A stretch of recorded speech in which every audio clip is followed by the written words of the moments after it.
Something big is about to happen to our US housing market as mortgage rates have been above 7% for over 1 month.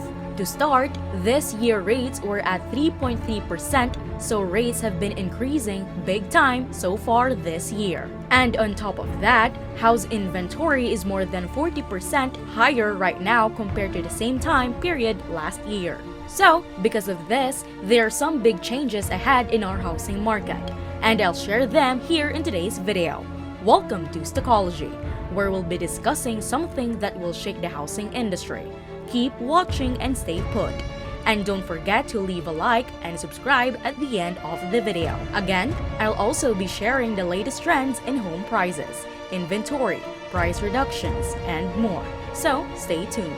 If you haven't subscribed yet, I post frequent housing market updates so you can be more informed. Join us if you haven't already. Alright, moving on. Here's a graph from realtor.com. They report weekly on the housing market. You can see their comparison to past years. And I bet some of you can relate. Because although I didn't read their analysis, I prefer my own research to observe what's going on. So, instead of reading realtor.com's analysis, go to realtor.com. Click research/data. And it gets you here and here, which more or less takes you to this Excel file right here. And don't be scared. I'll share a high overview about what we're seeing right now in our housing market. This is going to be really interesting. The trends I'm sharing today as well, because last week there were some very big changes here. So, November 5th, a big increase by 42.3% and so much, so this is the biggest yearly gain so far. This year is up by 42.3% on a year-over-year basis, and to me, the big significance regarding this increase is despite the fact that new listings have been decreasing big time. Also, I'll share more about that here in just a little bit. Now, look at this, because for this is the highest year-over-year fall in new listings since January 8th. As you can see below, the biggest decrease since January 8th when new listings decreased by 20. And on top of this, new listings are down by 19.7%.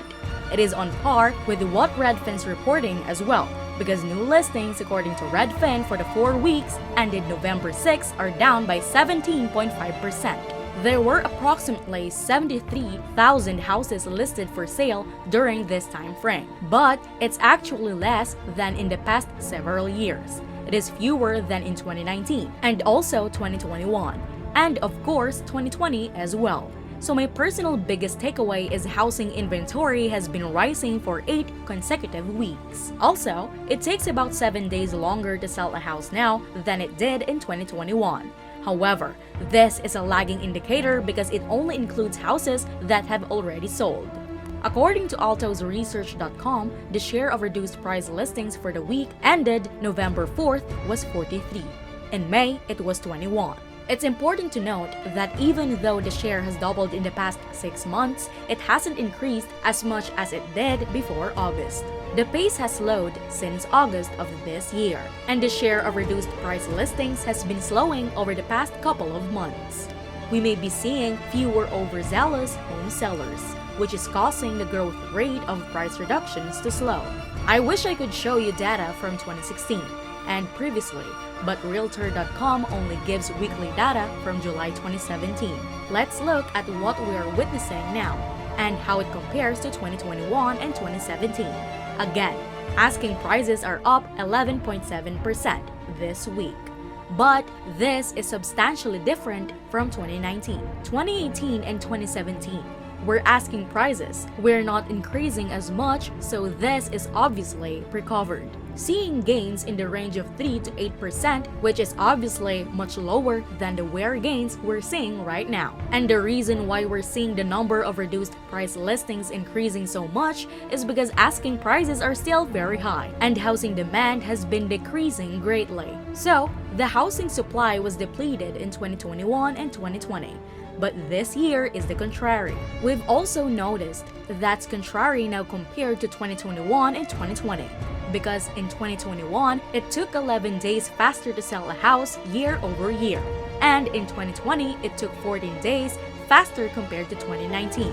Right now, it's taking 7 days longer to sell a house compared to 2021. And the number of reduced price listings is up by 104.5%, which is much different compared to the past few years when we saw year-over-year decreases compared to 12 months ago.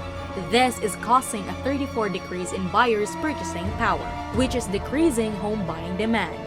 Also, there's still an affordability issue in the US right now. To buy a median-priced home today versus 1 year ago will cost a home buyer about $750 more per month in their average monthly housing payment, a 60% increase. In addition, there are likely more declines in home sales. The long-term average is about 2%, not 7%, plus what we are seeing now for inflation. And when the Fed increases the federal funds rate, that increases interest rates for HELOCs credit cards and new auto loans, but also increases rates for savings accounts. And we probably won't see much long-term relief for mortgage rates. We won't know the actual consequences of rates at or above 7% until November and December stats, which can be updated with the latest events. I guess this is it for today's video. If you enjoyed today's video, please let us know by leaving a comment with your main takeaways and using the like button. I value your efforts and can't wait for the next video. Again, this is Stockology. See you in the next video.